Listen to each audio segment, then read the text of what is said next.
السلام علیکم۔ اچھا، ایک تو جتنے بھی ہمارے بھی فروخ بھائی ہیں ان سے گزارش ہے کہ اگر آپ نے یعنی کلیم فارم جمع نہیں کیا اور آپ کرنا چاہتے ہیں تو مجھ سے رابطہ کرنے کی ضرورت نہیں ہے، کیونکہ ہم نے یہ کام تقریباً اسی ٹائم کیا تھا جب ان لوگوں نے اسکیم کیا تھا۔ تو ابھی پاکستان کے قانون بھی چینج ہو جاتے ہیں اور ابھی 2-3 سال گزر گئے ہیں، درمیان میں وہ لوگ لیتے ہیں یا نہیں لیتے وہ بھی ہمیں معلوم نہیں ہے، اور کچھ لوگ پوچھتے ہیں کہ آن لائن کا ابھی فائدہ ہے کہ نہیں ہے۔ سنا ہے کہ سبمٹ ہوتا ہے، لیکن فائدہ ہے یا نہیں ہے وہ رب بہتر جانتا ہے۔ لیکن بہتر طریقہ یہ ہے کہ آپ سائبر کرائم اور یا پھر نیب چلے جائیے، ادھر آپ کو معلوم ہو جائے گا۔ دوسری بات یہ ہے کہ سرمت خان ہے اور کچھ بھائی ہے جو آپ کو بتا رہے ہیں کہ یہ نئے جو فیک ویب سائٹ ہیں یا جو اسکیمرز ہیں ان سے دور رہی ہے۔ تو ہم نے بھی بہت کوشش کی، لیکن ابھی بھی لوگ ہمارے ساتھ رابطہ کر رہے ہیں کہ ہم کو یعنی ودرا نہیں ملا الحیات کا یا اسمارٹ گروپ کا یا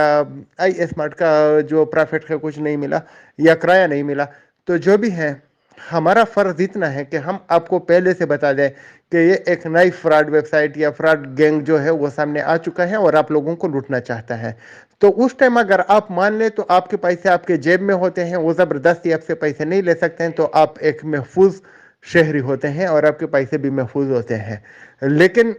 جب ان کو آپ ایک بار پیسے حوالہ کر دیتے ہیں تو چاہے آج اپنے پیسے دیے اور کل یہ اپنے ویب سائٹ کو بند کر دے تو آپ کو اپنے پیسے لینا مشکل ہی نہیں بلکہ ناممکن ہوتا ہے۔ آپ لوگوں نے دیکھا ہوگا کہ بیفریو میں بہت سے لوگ فریاد کرتے تھے کہ میں نے تو اسکرین پہ اپنے پیسے دیکھے بھی نہیں ہیں، یعنی میرے اکاؤنٹ میں گئے ہی نہیں ہیں، لیکن ان کے لیڈر ان کو پیسے واپس نہیں کرتے تھے کیونکہ وہ اپنے پاس رکھ چکے تھے اور ان کو بتا رہے ہوتے تھے کہ جب بیفریو سے ملیں گے تو آپ کو دیں گے۔ ان کو پتہ ہوتا ہے یہ نیٹ ورک ہے کہ بیفریو والے تو پیسے دیں گے ہی نہیں، تو واپس کیسے کیا جائے گا؟ تو جو بھی فریو میں ہوا وہی سب میں ہوتا ہے اور آپ کے پیسے آپ کو دوبارہ نہیں ملتے ہیں۔ تو برائے مہربانی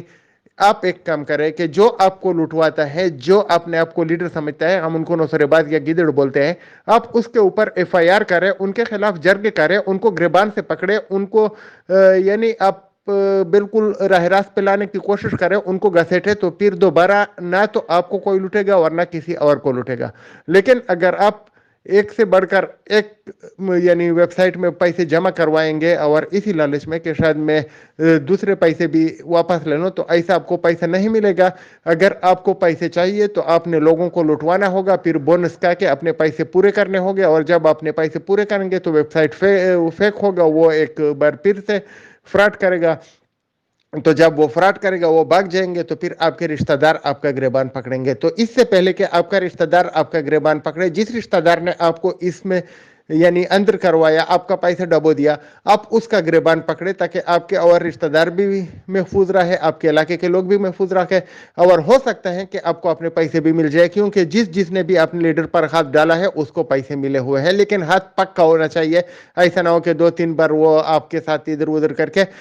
پیشی ہو کے یا کچھ ہو کے آپ کیس کا فالو اپ چھوڑ دیں۔ نہیں، کیس پکا ہونا چاہیے، یعنی کچھ آدمی مل کے اس کے خلاف کرے، کیونکہ ان ظالموں کے پاس پیسہ بہت ہوتا ہے، آپ کے پاس نہیں ہوتا ہے، پھر آپ پیسے کی وجہ سے بھی ان کو چھوڑ دیتے ہیں۔ ان کو روڈ پہ بھی گھسیٹے، عدالت میں بھی گھسیٹے، تھانے میں بھی گھسیٹے، جدھر بھی ممکن ہو گھسیٹے، اور مسجد میں عیدگاہ میں کدھر بھی آپ کو ملے تو لوگوں کو بتائے کہ یہ ایک نوسور باز ہے، تو انشاءاللہ حالات ٹھیک ہو جائیں گے۔ چاہے تو اس میسج کو آپ تمام گروپوں میں شیئر کر سکتے ہیں تاکہ کوئی نہ کوئی تو ان ظالموں سے بچ جائے گا۔